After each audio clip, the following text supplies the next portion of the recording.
পারমাণবিক নীতি পরিবর্তন আর উত্তর কোরিয়ায় উচ্চ ক্ষমতার অস্ত্র পাঠানোর হুমকি দিয়ে যুক্তরাষ্ট্রের পাশাপাশি মার্কিন মিত্র পশ্চিমা ও এশীয় দেশগুলোকে হুঁশিয়ার করেছেন রাশিয়ার প্রেসিডেন্ট ভ্লাদিমির পুতিন।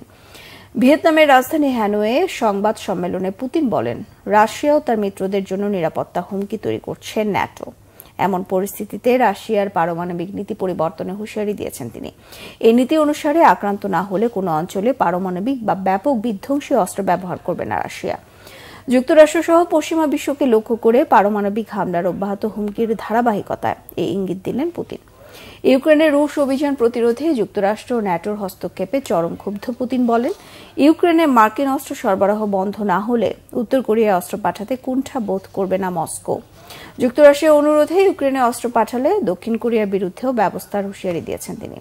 আগ্রাসন প্রতিরোধে পারস্পরিক সামরিক সহায়তার অঙ্গীকারপত্র সহ একাধিক অর্থনৈতিক ও সামরিক চুক্তি সই করে বৃহস্পতিবার ভিয়েতনাম ছেড়েছেন পুতিন।